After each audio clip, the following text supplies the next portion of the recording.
Assalamualaikum warahmatullahi wabarakatuh. Izin memperkenalkan diri, nama saya Dinda Putri dari Prodi PAI 5B. Di sini saya akan membuat video wawancara kepada salah satu dosen di STAI Dr. KHLZ Mutakin, yaitu untuk memenuhi salah satu tugas mata kuliah Etika dan Profesi Keguruan. Selamat menyaksikan. Assalamualaikum warahmatullahi wabarakatuh. Sebelumnya, maaf jika mengganggu waktunya. Saya Dinda Putri dari Prodi PAI kelas 5B akan mewawancarai Bapak untuk tugas mata kuliah Etika dan Profesi Keguruan. Sebelumnya, mangga Bapak boleh perkenalkan diri. Bismillahirrahmanirrahim. Nama saya Didi Ahmadnya. Kemudian bukan kerjaan ya, tetapi aktivitas keseharian menjadi guru di SMA Negeri 1 Wanesa dan pendamping belajar bersama di kampus STAI Dr. KHLZ Mutakin. Begitu. Gimana Dinda? Mungkin sudah cukup perkenalannya, bisa langsung ke pertanyaan. Silahkan Dinda, yang bisa nanti kita sharing, yang nggak bisa mungkin nanti kita coba cari pengetahuan tentang itu ya.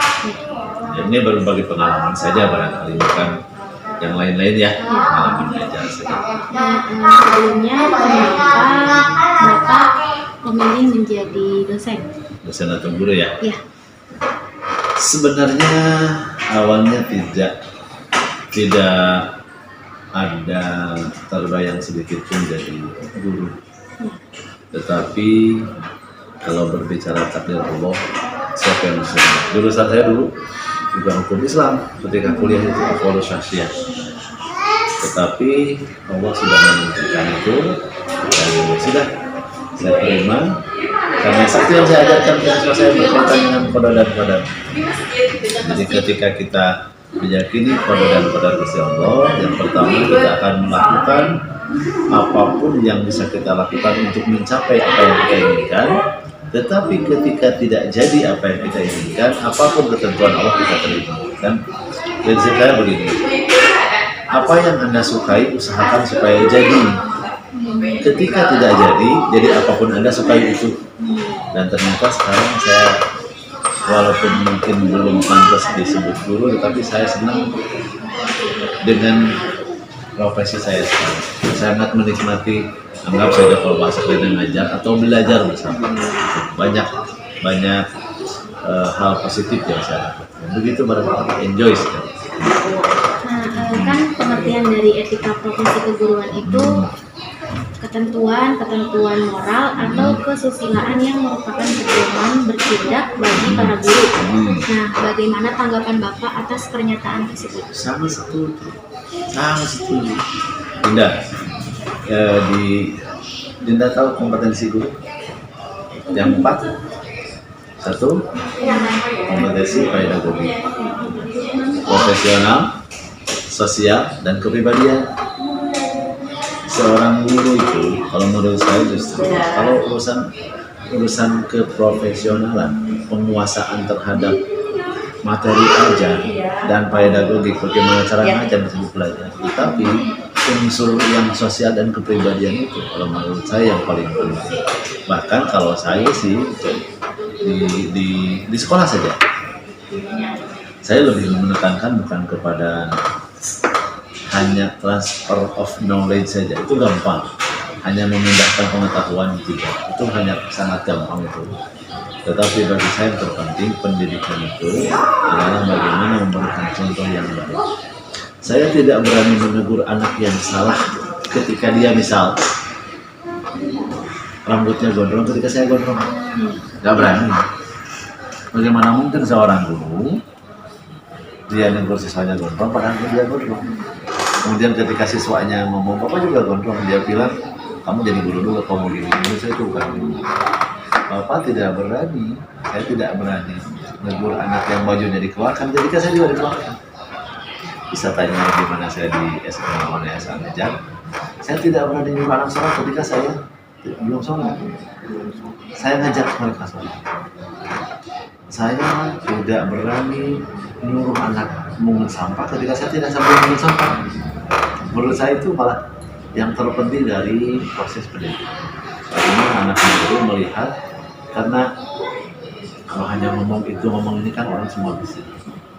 Dan Allah benci dengan kabur maktan indallahi an taqulu ma la taf'alun. Allah tuh benci banget dengan orang yang ngomong tapi dia tidak mau mendisiplin kamu. Dia hanya sendiri nggak disiplin. Coba lihat kok. Insya Allah Bapak tanya nanti sama teman-teman siswa SMA. Bapak MOU sama mereka.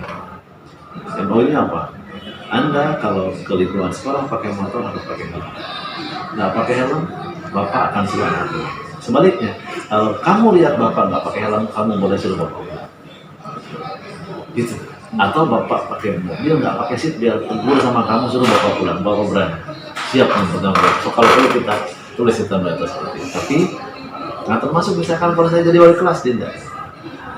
Berapa bayaran? Suka ada bayaran ini, iuran keuangan kan? Berapa uang kas? 2.000 Pak. Seminggu ya, sepakat. Sudah, kalian bayar 2.000, Bapak sebagai wali kelas bayar 5.000. Kalian 2.000, Bapak 5.000. Tapi kalau Bapak bayar semua tidak boleh tidak bayar. Tetapi kalau Bapak tidak bayar seminggu, Anda boleh tidak bayar sebulan. Itu coba tanya. Karena menurut Bapak itu yang paling penting dari itu dia. Selanjutnya, menurut Bapak, apa sih pembelajaran yang efektif itu, penting atau tidak? Pembelajaran yang efektif itu sebenarnya kan dengan contoh. Kalau Bapak ber-PIS ya, kalau mata pelajaran lain atau yang lain mungkin beda. Tapi dengan contoh dan dengan teladan.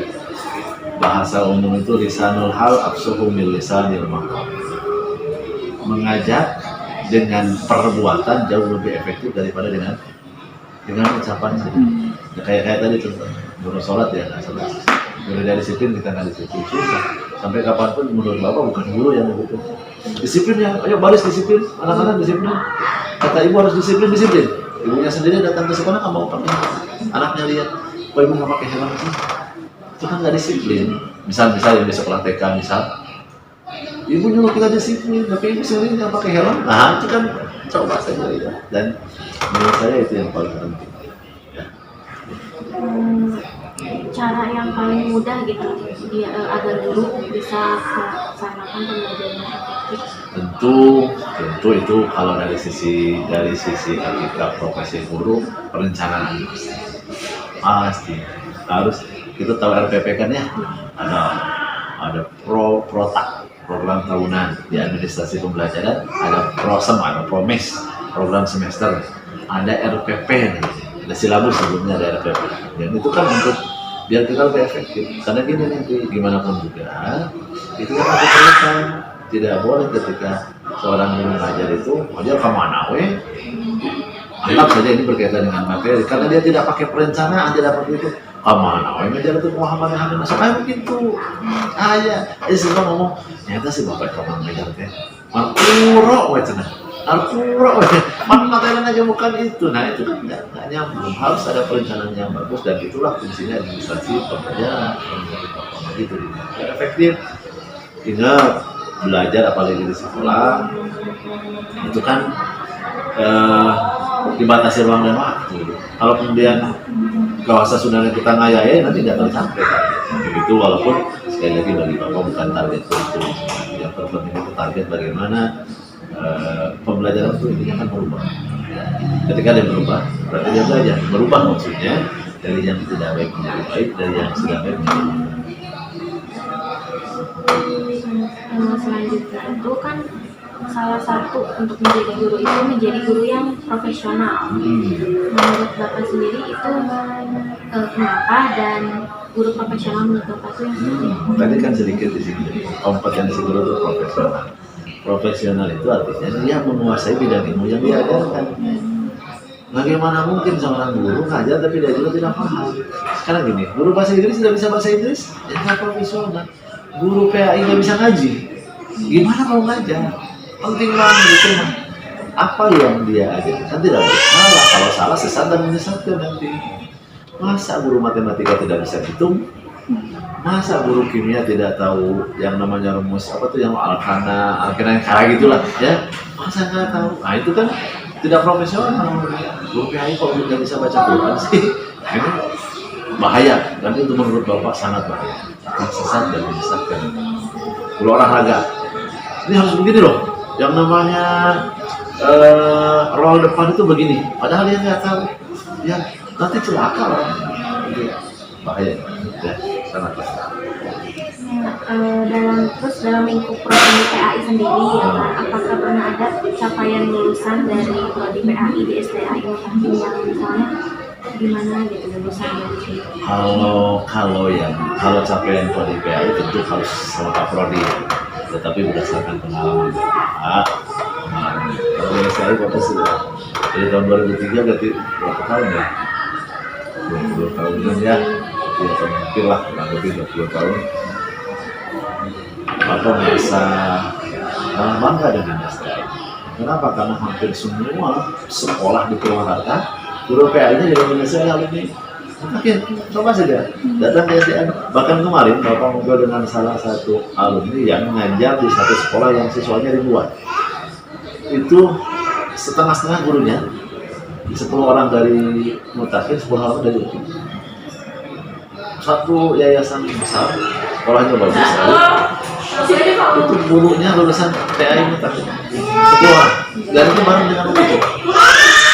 Kolaborasi dengan UPI. Kemudian datang ke sekolah negeri, SD negeri, SMP negeri, pasti di situ ada lulusan PAI. Saudara, ya termasuk istri Bapak. Istri Bapak lulusan sini. Sekarang jadi guru PAI dan PNS. Banyak PNS lulusan sini, banyak sekali, sangat banyak. Beberapa tahun ke belakang 20 orang lebih yang lulus PNS. Artinya bisa bersaing. Lihat kemarin terakhir itu yang bersama angkatan istri saya di sekitar 3 atau 8 orang. Itu bersaing. PAI-nya STAI. Selanjutnya tentang mata kuliah etika profesi keguruan kaitannya dengan pencapaian tersebut seperti apa? Kaitan antara mata kuliah etika, saya kira gini, tidak keberhasilan seseorang tidak hanya ditentukan oleh pengetahuan, tetapi attitude juga, sikap dan etika kan bagian dari sana. Lulusan sekolah tinggi atau perguruan tinggi hebat sekalipun dengan pengetahuan yang hebat tentang ke-PAI-an misalnya, tapi dia tidak punya sikap yang baik. Mungkin secara normatif dia bisa jadi guru, tetapi dari sisi yang lain tidak bisa menjadi seorang pendidik karena tidak memiliki etika yang baik. Maka etika profesi guru ini penting. Dan itu akan berimbas juga kayak gini. Orang datang menjadi guru, anggap saja dia melamar ke satu sekolah. Dari sisi akademik IPK-nya bagus, tapi pas dilihat di interview, diwawancara, dilihat, diobservasi oleh orang sikapnya kayak gini, itu juga akan jadi pertimbangan tuh. Kalau saya terima deh, soalnya berpengaruh sangat. Bagaimana sih caranya kamu itu menjamin gitu agar saya dan teman-teman yang lain itu dapat mencapai capaian lulusan tersebut? Ini kalau jaminan sih apapun tidak ada jaminan. Tetapi berusaha untuk menjaga kualitas itu bisa. Kalau jaminan siapa yang diambil? Nah, tetapi berusaha menjaga agar etika calon guru itu baik, etika calon guru itu memang hebat di STAI terutama. Yang paling utama tentu saja contoh-contoh dari sang guru, sang dosen. Kemudian itu ditunjukkan dengan teori-teori tentang etika, kemudian dengan attitude si yang bersangkutan itu barangkali menjadi anggap saja tanda petik jaminan. Tetapi begini, seseorang yang hemat dari sisi akademik, kemudian sangat rajin dari sisi yang lain, sangat hebat dari sisi organisasi juga tidak dijamin bahwa dia kemudian menjaga sikap yang baik itu menurut saya jaminan tanda petik untuk menjadi yang penting sebenarnya menurut saya secara pribadi bagaimana masuk mengolah di sana tidak seni kita. Jadi ada guru yang hanya sekedar mencari semua masuk. maka jiwa guru pendidikan tidak karena yang terpenting bahwa ini ya kita tidak bisa mengesampingkan yang ini, tetapi ruh pendidik datang ke satu tempat untuk mengajar masuk selesai udah tugasnya selesai dari bayar.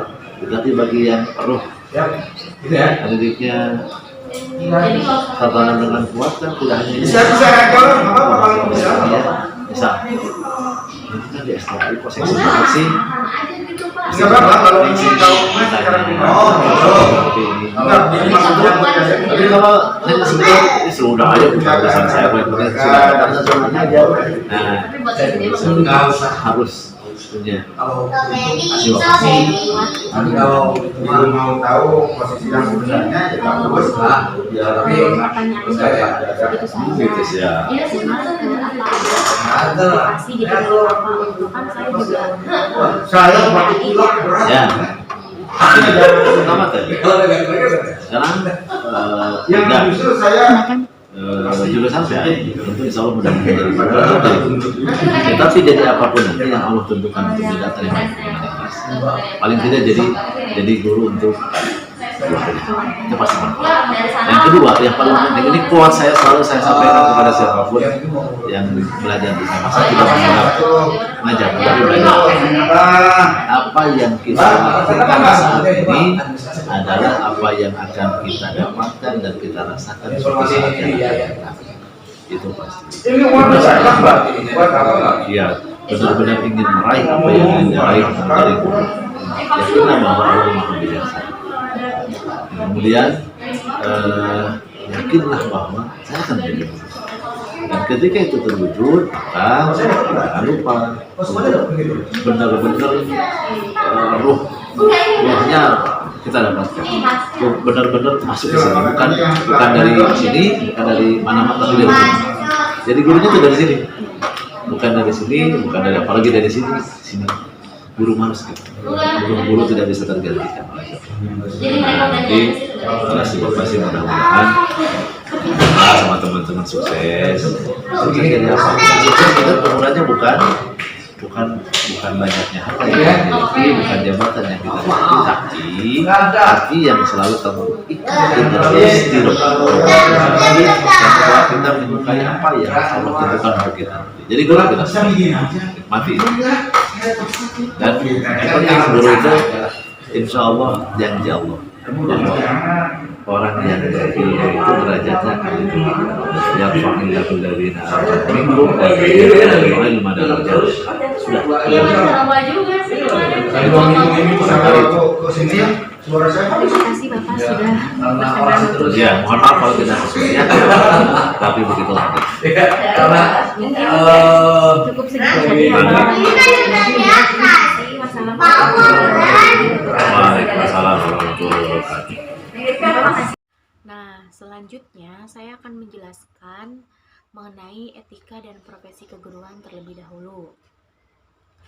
Etika dan profesi keguruan itu adalah ketentuan-ketentuan moral atau kesusilaan yang merupakan pedoman bertindak bagi para guru.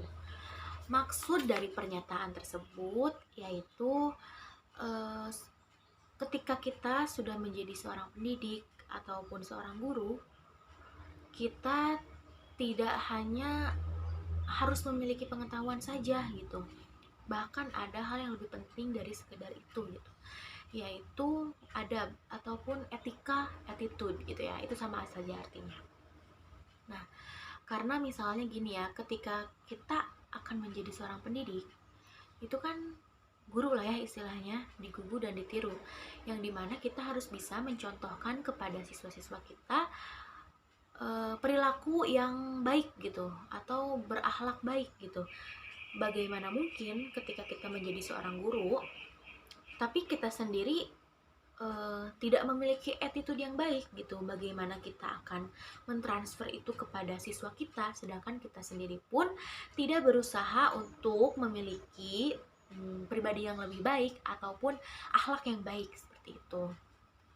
Nah, maka menurut saya ketika kita menjadi seorang guru, dosen ataupun pendidik ya, istilahnya yang mendidik gitu, mendidik siswa di sekolah, di kampus, itu kita benar-benar sangat harus memiliki attitude yang baik.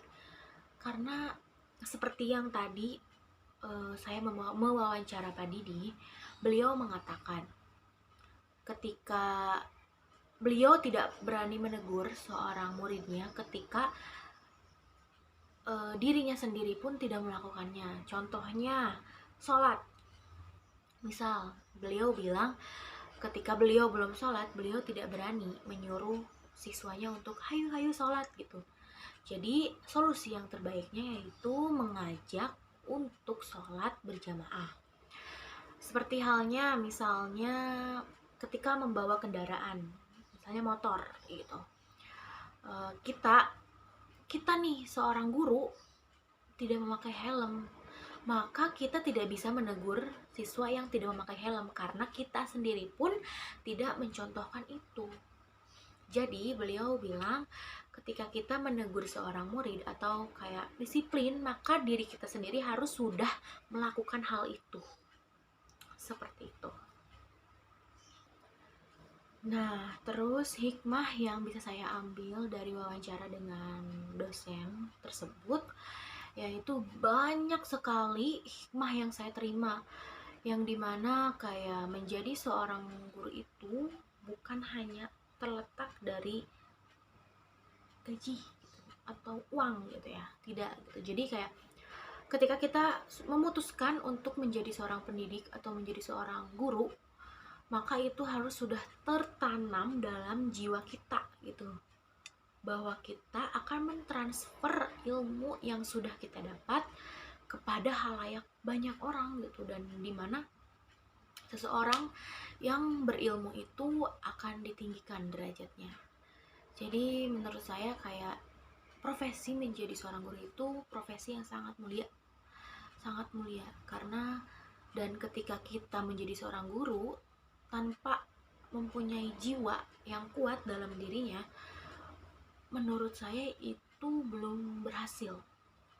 Ia belum berhasil menjadi seorang guru, dan itu pun sangat saya sebisa mungkin saya harus bisa menanamkan jiwa yang kuat dalam diri saya, karena saya juga insya Allah akan menjadi seorang guru gitu ya, jika memang takdir saya menjadi seorang guru. Dan sangat banyak sekali hikmah dan banyak sekali ilmu-ilmu yang mungkin baru saya dapat di wawancara tersebut gitu, yang dimana seorang guru harus mempunyai akhlak yang baik. Tentu saja ya, semua orang harus memiliki akhlak yang baik, dan kompetensi guru, dan tentunya menjadi seorang guru itu sebenarnya sulit jika kita tidak menyenangi profesi itu. Jadi sebenarnya saya ada beberapa poin yang saya ambil dari wawancara dengan Pak Didi, yaitu ketika kita menyukai sesuatu maka kita akan bahagia gitu. Maksudnya kayak ketika kita menyukai profesi kita menjadi seorang guru misalnya, kita tidak akan kayak memandang berapapun gajinya gitu. Ketika jiwa yang sudah tertanam dalam diri kita ini benar-benar sudah tertanam, maka menurut saya itu akan membuat hati kita bahagia, tentram, dan kita akan tenang gitu. Bukan tenang ya, kita akan merasa bahagia dan santai dan enjoy ketika kita menjalaninya seperti itu. Nah, upaya saya untuk menjadi seorang guru tentunya saya masih sangat butuh banget belajar dan pengalaman, dan tentunya saya harus bisa mengontrol emosi untuk menjadi seorang guru, karena menjadi seorang guru itu kan kita tuh harus bisa membawa, ketika kita sudah masuk ke ruangan kelas nih, kita tidak boleh terlihat sedih, kita tidak boleh terlihat murung, karena ketika kita akan berbicara di hadapan orang-orang, kalau jiwa kitanya sedih, maka orang lain akan merasakan gitu.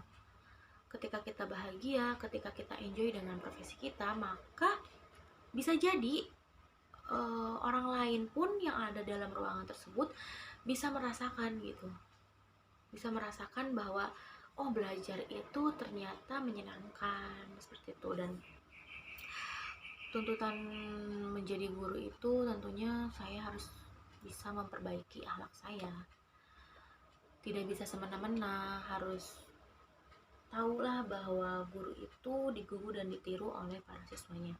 Jadi sebisa mungkin saya harus bisa menjaga nama baik seorang guru gitu.